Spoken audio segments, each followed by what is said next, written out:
ఘనమైన తండ్రికి మొదటగా లెక్కలేని నా స్తుతులు స్తోత్రాలు తెలియపరుస్తూ మరి ఈరోజు గురువారం బైబిల్ క్లాస్లో ఆయన మాటలు వినే అవకాశాన్ని తండ్రి అయిన దేవుడు మనకు అనుగ్రహించున్నారు.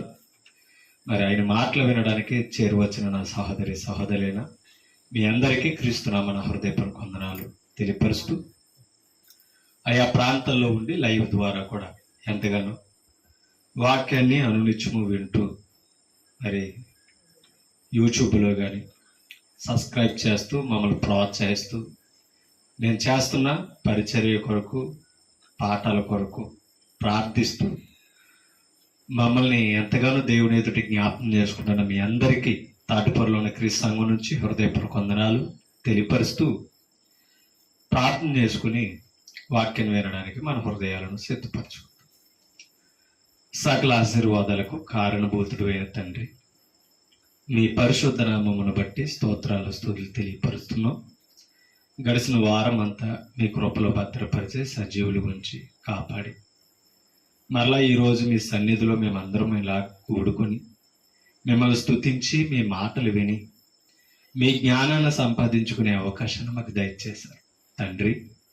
మేము ఈరోజు బ్రతుకున్నామంటే తండ్రి కేవలం మీ కృప. మీరు మీ మాటలు వినే ఈ గొప్ప సమయాన్ని మాకు ఇచ్చారు. సమయాన్ని సద్వినియోగం చేసుకుంటూ జ్ఞానం కలిగి మీ సన్నిధిలో ఎదిగే భాగ్యం ఇవ్వండి. మేము వింటున్న వాక్యం ద్వారా మీ నామాన్ని స్తుతించి మహిమపరిచి అనేకులకు మేము విన్న ఈ సత్యవాక్యాలు ప్రకటించడానికి కృప చూపించండి. మైక్ శబ్దం ద్వారా మీ వాక్యాన్ని వింటున్న వారిని జ్ఞాపకం చేసుకుంటే వారి హృదయాలు తెరవండి. మీ సత్యాన్ని తెలుసుకుని లేఖన ప్రకారంగా విశ్వాసాన్ని కొనసాగించుకునే భాగ్యాలు ఇవ్వండి. ఎన్ని పనులున్నా విడిచిపెట్టొచ్చు మీ సన్నిధిలో కూర్చుని మీ వాక్యం వింటున్నా మీ ప్రియబిడ్డలైన సహోదరి జ్ఞాపకం చేసుకోండి. మాకు కావలసిన మాటలు ఈ రాత్రి వినిపించి నేర్పించి బలపరిచి మీ చిత్తానుసారంగా నడిపించండి. ముఖ్యంగా మీ వాక్యాన్ని లైవ్లో నుంచి ఆయా దేశాల్లో ఆయా ప్రాంతాల్లో ఉండి ఆలకిస్తున్న సహోదరుల్ని జ్ఞాపకం చేసుకుని మీ మాటల ద్వారా విశ్వాసం ఉన్న మమ్మల్ని బలపరిచి స్థిరపరిచి మీ నామ ఘనత కొరకు మేము బ్రతకడానికి కృప చూపుతారని చెప్పుచున్న నన్ను బలపరచమని, మీ ఆత్మ సహాయమును జ్ఞానమును మాకిచ్చి బలపరచమని, విడుచున్న వారికి వినగలిగిన చెవులు గ్రహించే హృదయాలు ఇమ్మని, అసత్యం అబద్ధం మాకు తోడ్పరచమని యేసుక్రీస్తు నామాన్ని ప్రార్థన అడుగుచున్నామా కన్న తండ్రి, ఆమేన్. దేవుడు మనకిచ్చిన సమయమును బట్టి విలువైన సంగతులు పరిశుద్ధ గ్రంథం నుంచి మనం నేర్చుకుందాం. కొన్ని మాటలను ఈరోజు గ్రంథం నుంచి మనం పరిశీలన చేద్దాం. దేవుని కృపను బట్టి ఎన్నో సమస్యలు, ఎన్నో శోధనలు, ఎన్నో మరణాలు దేవుడు తప్పించి ఈరోజు సురక్షితంగా ఉంచి ఆయన సన్నిధిలో మరలా ఆయన మాటలే విని ఆయన స్మరించుకునే గొప్ప భాగ్యాన్ని మనకి ఇచ్చాడు. ఎందుకంటే ఆయన నామస్మరణ చేయాలనుకున్న ఊపిరి లేకపోతే ఆయన నామాన్ని స్మరించలేం. ఈరోజు మరలా ఆయన నామమును స్మరించుకుని జ్ఞాపకం చేసుకునే అవకాశాన్ని దేవుడు మనకిచ్చాడు. అది ఎప్పుడు కూడా మనం జ్ఞాపకం ఉంచుకోవాల్సిన అవసరం ఉంది. ఎందుకంటే మనం న్యూస్ చూసినా, పేపర్లు చూసినా, ఏం చదివినా కొన్ని ప్రాంతాల్లో ఎంతోమంది ఈరోజు ప్రాణాన్ని కోల్పోయేవారు చాలామంది ఉన్నారు. అది ఎప్పుడు మనం అర్థం చేసుకోవాలంటే మరణము ఎవరికి ఏ సమయంలో ఎక్కడొస్తుందో తెలియదు. కానీ ఈరోజు బ్రతుకున్నానంటే దేవుడు నాకు ఈ దినాన్ని ఇచ్చాడు, ఈ సమయాన్ని ఇచ్చాడు. ఆయన కొరకు నేను ఏమైనా చేయగలుగుతున్నానా అనేది ఆలోచన మనకే రాదు. కొన్ని మాటలు పరిశుద్ధ గ్రంథం నుంచి నేర్చుకుంటాం. ద్వితీయోపదేశకాండము 16వ అధ్యాయం 3వ వచనాన్ని ఒకసారి మనం చదువుతాం.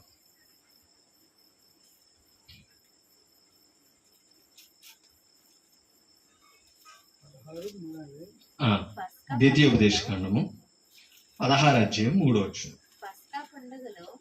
పస్కా పండుగలో పొంగిన దేనినైనను, ఎవరు? ఇశ్రాయేలుడు. పస్కా పండుగ కనుక పరిశుద్ధంగా ఆచరించే పండుగ.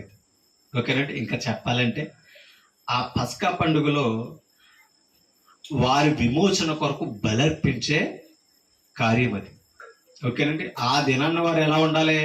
పరిశుద్ధంగా ఉండాలి. పరిశుద్ధంగా ఉండాలంటే ఏం చేయాలట?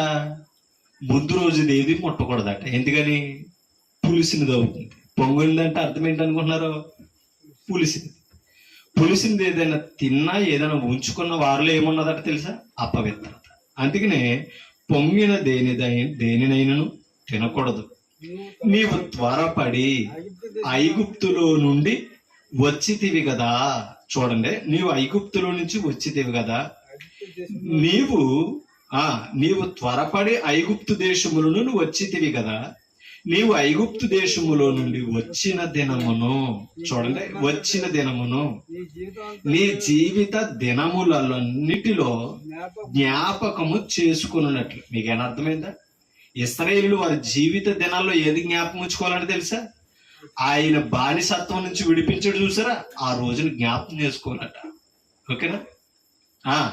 నీ జీవిత దినములన్నిటిలో జ్ఞాపకము చేసుకున్నట్లు బాధను స్మరణకు, మీకు అర్థమవుతా, బాధను స్మరణకు తెచ్చు పొంగని ఆహారమును 7 దినములు తినవలెను. మీకేనా అర్థమవుతుందా?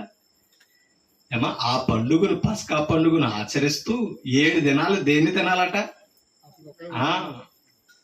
పొంగని ఆహారమును 7 దినాలు తినాలట.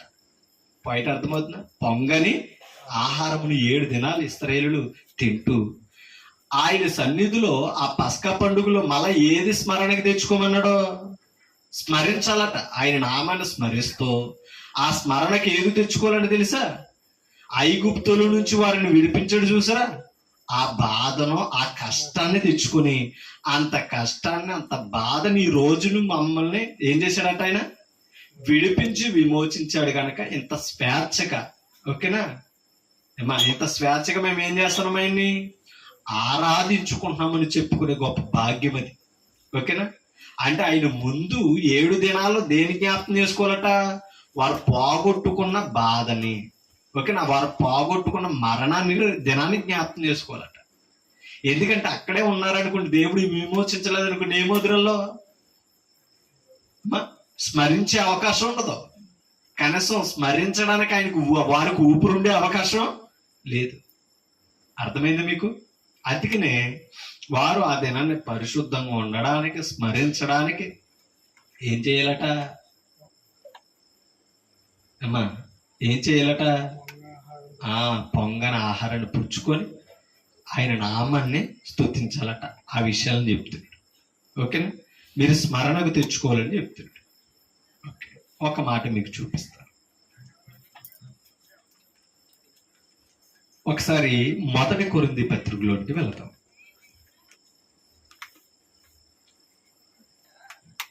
1 కొరింథీ పత్రిక క్రాస్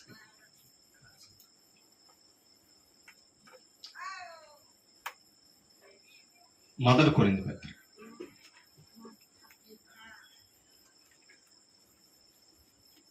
1 వచనాన్ని మనం చదువు.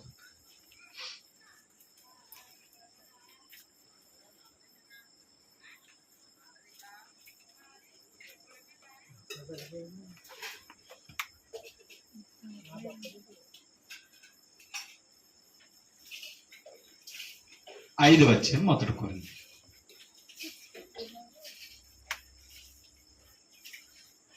మొదటి కొరింథీ 5 వచ్చే తీసారా?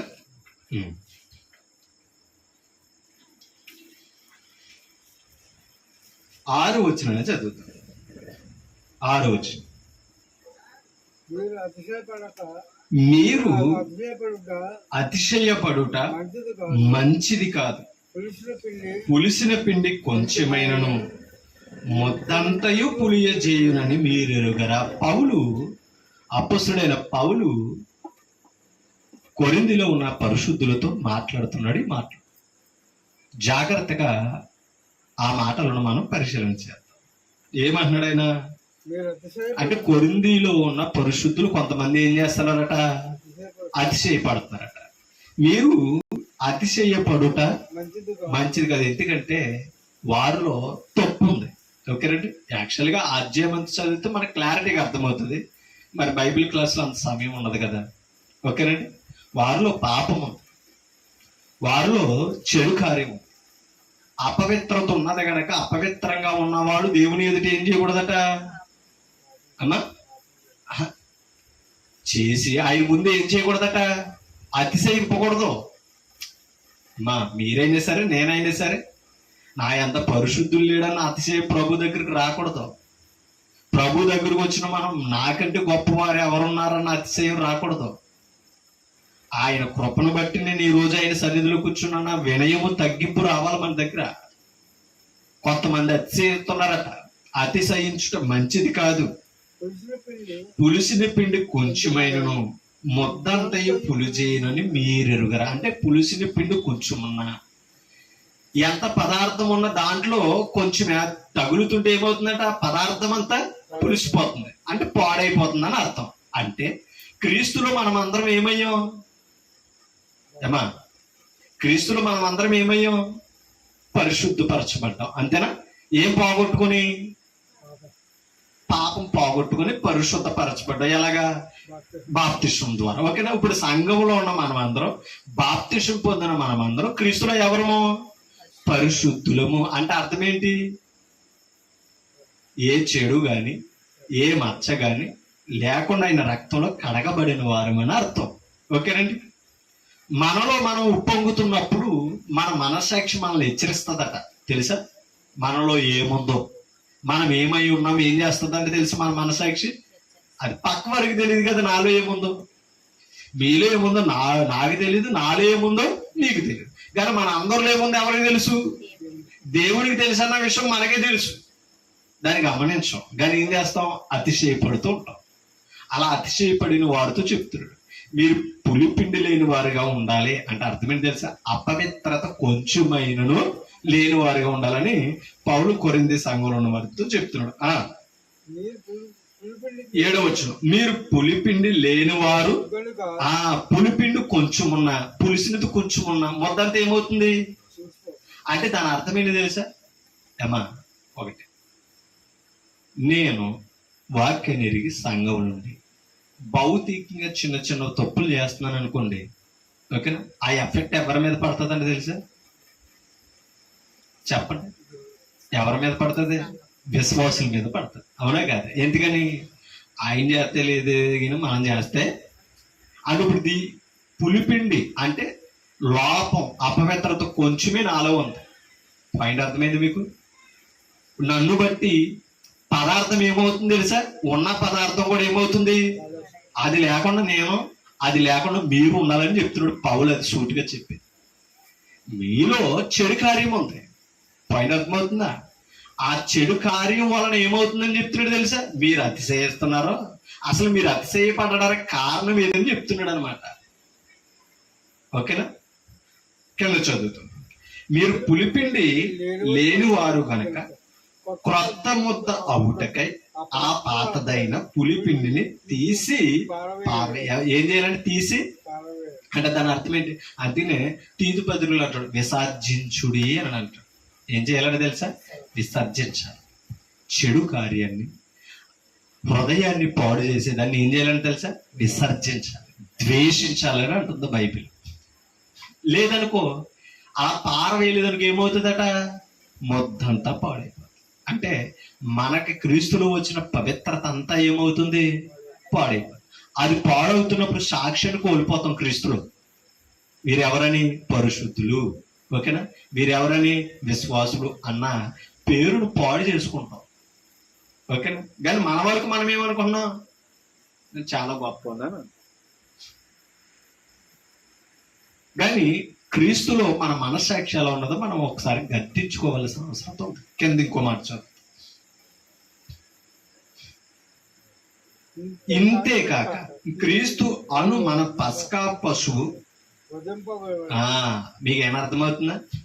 క్రీస్తు అనే మన పస్కా పశువు ఏమయ్యాడట అంటే దీని ఏమైనా అర్థమవుతుందా? మనం ఆదివారం ఎవరిని జ్ఞాపకం చేసుకుంటున్నాం? అలా 7 దినాలు జ్ఞాపకం చేసుకుని ఏం చేయమన్నారు? ఒరే, మీరు పోగొట్టుకున్న, మీరు విడిపింపబడిన దినాన్ని, ఏ దినాన్ని? ఐగుప్తుల నుంచి మిమ్మల్ని బానిసత్వం నుంచి విడిపించాడు చూసారా, ఆ దినాన్ని జ్ఞాపకం చేసుకుని స్మరించుకున్నాను. ఈరోజు ప్రభు సన్నిధిలోకి వచ్చాం కదా, మనకు విమోచన జ్ఞాపకం రావాలి. మనం విమోచించిన క్రీస్తులో విమోచింపబడిన బాప్తిసం జ్ఞాపకం రావాలి. పైన అర్థమవుతుందా? మన పస్కా పశువు ఎవరట? క్రీస్తు. అక్కడ పస్కా పశువు ఎవరు అమ్మా? ద్వితీయోపదేశకాండంలో మనం చదివిన పస్కా పశువు ఎవరు? ఎట్లు, అంతేనా? వారిని అపవిత్రత నుండి తొలగించిన ఆ ఎడ్లు బలిని, ఆ బలి దినాన్ని జ్ఞాపకం చేసుకోమన్నాడు. ఆచరించేవారు పరిశుద్ధంగా ఉండాలి. పరిశుద్ధంగా ఆచరిస్తున్నప్పుడు అపవిత్రత నుండి విమోచింపబడిన దినాన్ని జ్ఞాపకం చేసుకోవాలి. ఓకేనా? అంటే ఈ రోజు ప్రభు సన్నిధిలో మనం ప్రభుని ఆరాధిస్తున్నామంటే మునుపు ఎలా ఉన్నానో జ్ఞాపకం రావాలి. ఒకప్పుడు మన జీవితం ఏంటి? ప్రభువుకు దూరమైన స్థితి. ఓకేనా? ఇది ఇలాగే పెట్టి ఒకసారి ఎపిసి పత్రికకు వెళ్దాం. చూడండి, ఎపిసి పత్రిక 2వ అధ్యాయం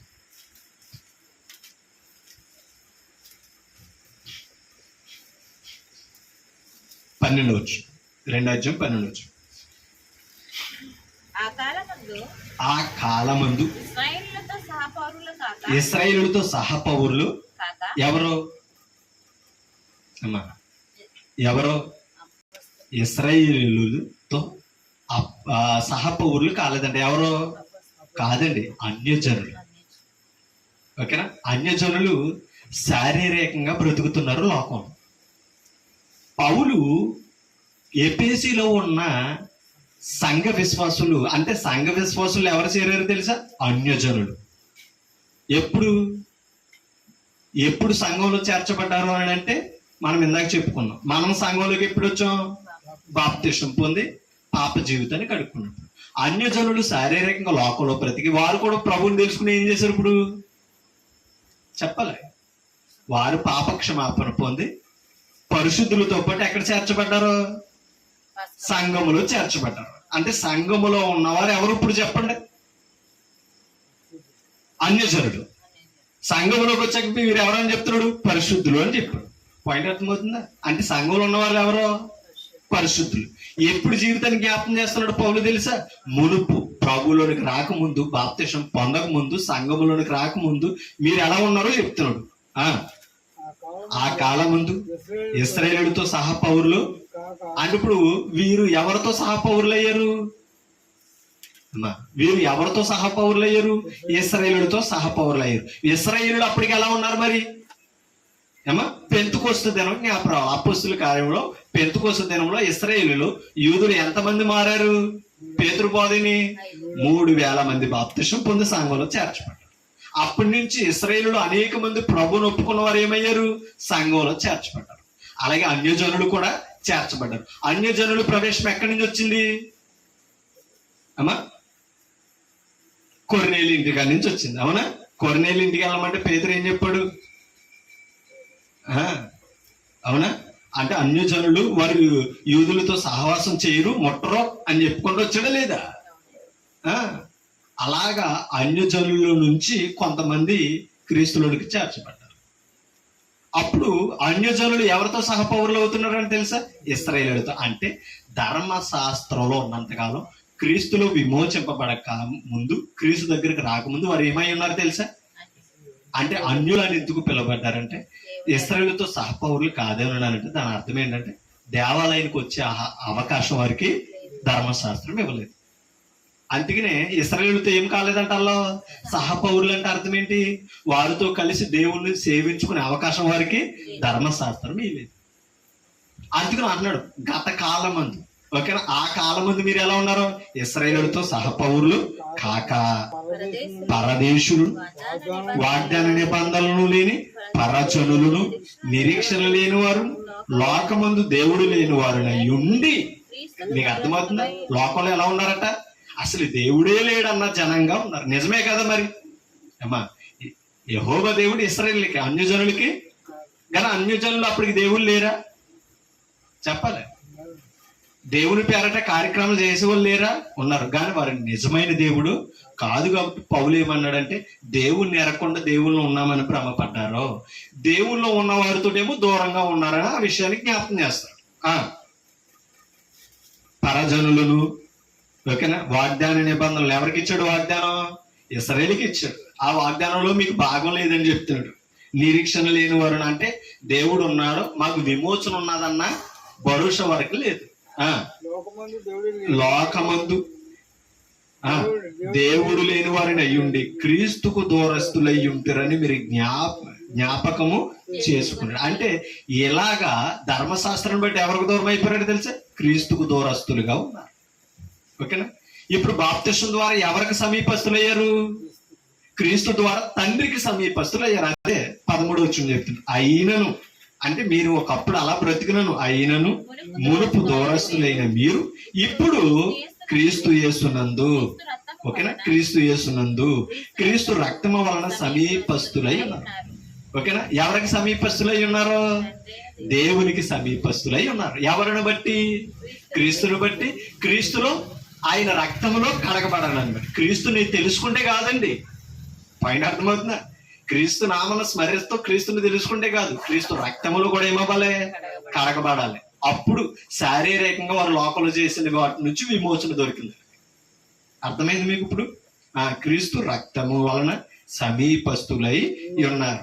ఆయన అంటే క్రీస్తు మన సమాధానమై ఉండి మీకును మాకును, మీకును అంటే మీకు అంటే ఎవరో అన్యజనుడు, మాకు అంటే ఎవరో ఇశ్రాయేలుడు. పైన ఓకేనా? మాకును ఉండిన ద్వేషమును అనగా విధిరూపకమైన ఆజ్ఞలు గల ధర్మశాస్త్రమును తన శరీరమందు కొట్టివేడు చేత మధ్య గోడను పడగొట్టి మన ఉభయులను యాకం చేసిన. ధర్మశాస్త్రం కొట్టివేయబడినప్పుడు ఇశ్రాయేలుడితో అన్యజనులకి ఏం దొరికింది? సహపౌరుషత్వం. అంటే అర్థం ఏంటి తెలుసా? సమీపస్తులయ్యారు, కలిసి ఒక చోట దేవుని దగ్గర ఆరాధించుకునే అవకాశం దొరికింది. ధర్మశాస్త్రం ఉన్నంత కాలం అమలులో అన్యజనుడికి క్రీస్తు ద్వారా దేవుని దగ్గరికి ప్రవేశం లేదు. ఆ మధ్య గోడను పడగొట్టాడు. అంటే ఏది ద్వేషంగా ఉంచిందో, ఏది దేవునికి దూరం చేసిందో ఆ ధర్మశాస్త్రాన్ని సిలువలో కొట్టేశాడు. అంటే పాప విమోచన కొరకే కాదండి సిలువలోకి ఎక్కితైనా, దేని కొరకునో? ఏది విధిరూపకమైన ఆజ్ఞలు గల ధర్మశాస్త్రము, ఓకేనా, ద్వేషం పుట్టించిందో, దూరదేస్తుందో దాన్ని కూడా పడగొట్టాడు. యూదును అన్యజనుల్ని యూదులు సహవాసం చేయకూడదు, ముట్టకూడదని చెప్పింది ఏది? ధర్మశాస్త్రమే.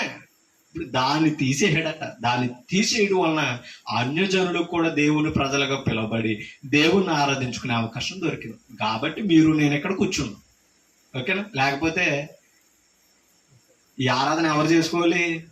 ఇశ్రాయేలుడు యూదులే చేసుకోవాలి. మనకు దొరికే భాగ్యం అది క్రీస్తు ద్వారా మనకు అర్హత ఇచ్చింది. నిజంగా అర్హత ఉందా? మనకి అర్హతనిచ్చింది. అర్హత లేని మనకు అర్హత ఇస్తున్నప్పుడు ఆయన దగ్గర కూర్చొని ఏం చేయకూడదు అన్నాడు పౌలు కొరింథీ పత్రికలో? అతిశయింపకూడదు. అతిశయపడుట మీకు మంచిది. అది అతిశయ కారణం లేనప్పుడు ఈరోజు ప్రభులో దొరికిన భాగ్యం ఇది. ఓకేనా? అంటే పులిపిండి ఉన్నంత కాలం పరిశుద్ధతకి చోటు దిల్లు దొరకదు. ఇప్పుడు రండి కొరింథీ పత్రిక, ఇప్పుడు రండి 5:7. మీరు పులిపిండి లేని వారు గనుక క్రొత్త ముద్ద అవుటకై పాతదైన పులిపిండిని తీసి పారవేయుడి. ఇంతేకాక క్రీస్తు అను మన పస్కా పశువు వధింపబడెను గనుక పాతదైన పులిపిండితోనైనను. అంటే ఇప్పుడు పాత పిండి అంటే ఏదో క్లారిటీగా చెప్తున్నాడు. చూడండి, పాతదైన పులిపిండితోనైనను అంటే పులిపిండి ఏంటో చెప్తున్నాడు. దుర్మార్గత, దుష్టత్వమును. మీకు అర్థమవుతుందా? దుర్మార్గత, దుష్టత్వం ఇది శరీరంలో లోకంలో అనుభవించిన జీవితం. ఓకేనా? ఇంత దుష్టత్వముతోటి, దుష్టత్వం అంటే అర్థం ఏంటి అమ్మా? దుష్టత్వం అంటే అర్థం ఏంటి? దెయ్యపు తత్వముతో, దెయ్యపు ఆలోచనలతో బ్రతికిన స్వభావ జీవితం. ఓకేనా? దుర్మార్గత అంటే న్యాయము లేని జీవితం, అక్రమం, అన్యాయం. ఓకేనా? అలా బ్రతికిన జీవితం అన్నమాట. అంటే ఓకేనా? దుర్మార్గతయు దుష్టత్వమునను పులిపిండితోనైనను కాక, చూడండి, కాకుండా నిష్కపటమును సత్యమును నను పులి అని అంతేనా? పైనేమో దుర్మార్గత దుష్టత్వం పులిసినది, ఇప్పుడు చూడండి, నిష్కపటమును సత్యమునను పులియని రొట్టెతో పండుగ ఆచరితము. ఓకేనా? అంటే ఆదివారం పండుగ. ఇప్పుడు పస్కా పసుపు ఎవరో? క్రీస్తు. దాంట్లో మనం ఏమవ్వాలి? పాలి భాగస్తులం అవ్వాలి. ఆ దినాన్ని జ్ఞాపకం చేసుకోవాలి. ఓకేనా? ఏ దినాన్ని? మనల్ని బాప్తిస్మం ద్వారా విమోచించి పరిశుద్ధపరచబడిన దినాన్ని జ్ఞాపకం చేసుకోవాలి. దానిని బట్టి ప్రభు మనకి జ్ఞాపకం రావాలి. ద్వితీయోపదేశ కాలంలో అదే చెప్పాడు, మీరు యెహోవాని ఎందుకు జ్ఞాపకం చేసుకోవాలి? విమోచించాడు బానిసత్వం నుండి. ఇప్పుడు ప్రభువుని ఎందుకు జ్ఞాపకం చేసుకోవాలి? పాపము నుండి విమోచింపబడి పరిశుద్ధపరచబడ్డారో అందుకని ప్రభుని జ్ఞాపకం చేసుకోవాలి. అర్థమైంది? ఇప్పుడు ప్రభుని ఎందుకు జ్ఞాపకం చేసుకోవాలట? విమోచించాడు కాబట్టి. ఓకేనా? ఇంకా ఆయన మరణము, సమాధి, పునరుత్థానము. ఓకేనా? ఇప్పుడు సమాధిలో నుంచి మనము విమోచింపబడ్డాం. ఓకేనా? మనము తిరిగి బాప్తిస్మం ద్వారా మృతులలో నుండి సజీవులమయ్యాం. 3 మనకు కూడా ఏముంది? నిరీక్షణ ఉంది. అవునా? మనం బ్రతుకామన్నా నిరీక్షణ ఉంది, మన ఆత్మకు జీవం ఉన్నదన్న నిరీక్షణ ఉంది. అది ప్రభుని జ్ఞాపకం చేసుకోండి. ఓకేనా? అందుకని ఇక్కడ ఏమన్నాడో, పులి అని రొట్టెతో పండుగ ఆచరిద్దాము. ఏం అర్థమైందా? ఏమా అంటే ప్రభువుని జ్ఞాపకం చేసుకునే రోజు ఆదివారం. ఈ ఆదివారం ప్రభువుని జ్ఞాపకం చేసుకుని ఆరాధించేవాడు ఎలా ఉన్నాడో తెలుసా? పరిశుద్ధుడై ఉన్నాడు. పరిశుద్ధత లేదనుకో పులిసి పిండితో సమానం. అంతేనా? ఏమా పరిశుద్ధత లేదనుకో ఏమున్నదని అర్థం? పులిసపోయామని అర్థం. కానీ మనం ఎలా ఆచరించాలంటే ఈ పస్కా బలుని? పులి అని రొట్టెతో. రొట్టె ప్రభు శరీరమే కదా. అంటే ఇప్పుడు రొట్టె కాదు పులిసిపోతుంటే తీసుకున్నవాడు పులుపు లేనివాడుగా. అర్థమైంది మీకు? అక్కడ రొట్టె పులిసిపోతే అపవిత్రులు దాని అర్థం. ఓకేనా? ఇప్పుడు ఆ రొట్టె ఆ పులిసిన స్థానంలో ఎవరున్నారు తెలుసు? ఇప్పుడు ఇక్కడ పరిశుద్ధుడు ఉన్నాడు. అది మనలో అపవిత్రత ఉన్నదంటే పులిసిపోయామని అర్థం. అంటే దీన్ని తీసుకోవడం వల్ల ప్రయోజనం ఏమీ లేదు. బయట అర్థమవుతుంది. అంతేనే చూడండి, మనం ఏదో పిండి తెచ్చుకున్నాం పులిసిపోయిందానికి ఏం చేస్తాం? తినొచ్చుగా. వేసుకోవడానికి బాగానే ఉంటది, చూడడానికి బాగా ఉంటది, నోటికి ఎలా ఉంటది? అలాంటిది పర్లేదని తినేమనుకో దేనికి కారణమవుతాం? బలహీనతలకు కారణమవుతాం.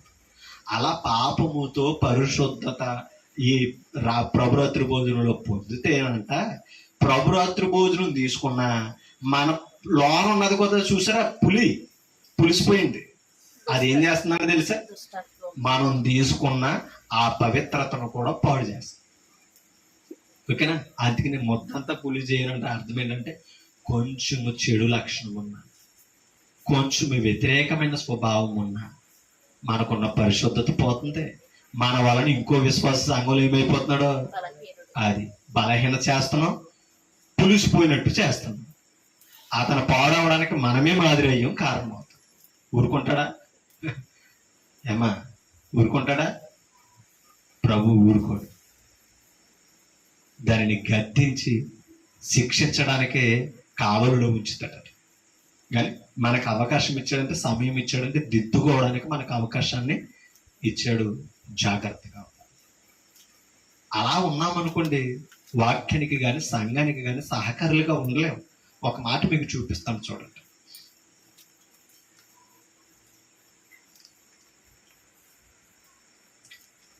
ఒక మాట చూపిస్తాను.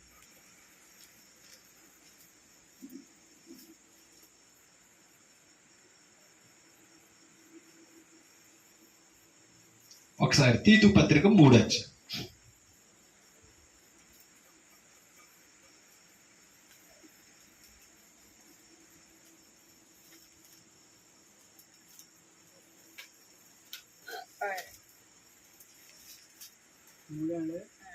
మూడు అధ్యాయం తీతు పత్రిక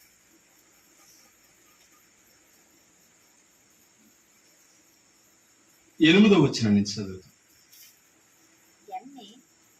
అమ్మా, 8 వచ్చు 3:8. ఈ మాట నమ్మదగినది కనుక ఈ మాట నమ్మదగినది కనుక ఈ మాట నమ్మదగినది కనుక నమ్మదగినది గనుక దేవుని యందు విశ్వాసించువారు అమ్మా దేవుని యందు విశ్వాసించువారు దేవుని యందు విశ్వాసముంచువారు సత్క్రియలు శ్రద్ధగా చేయటందు సత్క్రియలు శ్రద్ధగా చేయటందు చేయుటయందు మనసు ఉంచినట్లు అమ్మా మనసు ఉంచినట్లు అనుసరించున్నట్లు మనసుంచున్నట్లు నీవి సంగతులు గుర్చి మీరు ఈ సంగతులను గూర్చి దృఢముగా చెప్పుకుండగా అమ్మా దృఢముగా చెప్పుచుండవలనని కోరుచున్నాను. ఇవి మంచివియును మనుషులకు ప్రయోజనకరమైనవి ఉన్నవి కానీ అవివేక చూడండి అవివేక తత్కార్యములను వంశావళులను కలహములను ధర్మశాస్త్రమును గూర్చిన వివాదములను నిష్ప్రయోజనము. అంటే ధర్మశాస్త్రం గురించి వాదించుకోవడం కూడా ఏంటంటే తెలుసా, ఎప్పుడు ప్రభువులోకి వచ్చేసిన తర్వాత, ఓకేనా, దాని గురించి మాట్లాడుకోవడం వితర్కాలు పెట్టుకోవడం ప్రయోజనమైనది కాదు.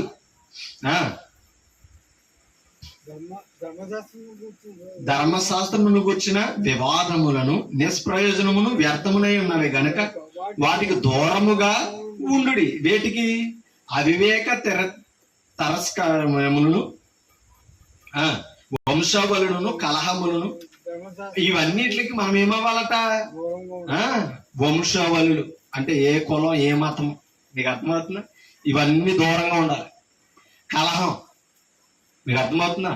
దేవుని పనులు పాడు చేసే కలహాలు ఉండకూడదు. 2 అన్నాడు. ఇంకోటి ధర్మశాస్త్రం గురించిన వివాదాలు. ఎందుకంటే మనల్ని విమోచించేది ధర్మశాస్త్రం కాదు, క్రొత్త నిబంధన. దాని గురించి తర్కించుకోవాలి మనం. క్రొత్త నిబంధన మనకి ఏం చెప్తుంది? ఏం ఫాలో అవ్వాలి? ధర్మశాస్త్రం ఎవరు తర్కించుకోవాలి? యూదులు తర్కించుకోవాలి. అది ఓకేనా? చూడండి, మత భేదములు కలిగించు మనుషునికి 1-2 మారులు బుద్ధి చెప్పిన తర్వాత వారిని విసర్జించమంటే 1-2 సార్లు సువార్తికుడు సంఘం హెచ్చరించిన తర్వాత నేను ఇలాగే బ్రతుకుతానని అన్నాడు అనుకో, ఏం చేయమన్నాడు? విసర్జించు. బుద్ధి చెప్పక కూడా వాక్యం ద్వారా ఆ మనసు ఉంచలేదానికి ఏం చేయమన్నాడు తెలుసా? విసర్జించండి. అట్టి వాళ్ళని విడిచిపెట్టరా బాబు అని చెప్తున్నాడు. ఎందుకని? నువ్వు సమయం పాడు చేసుకుంటావు.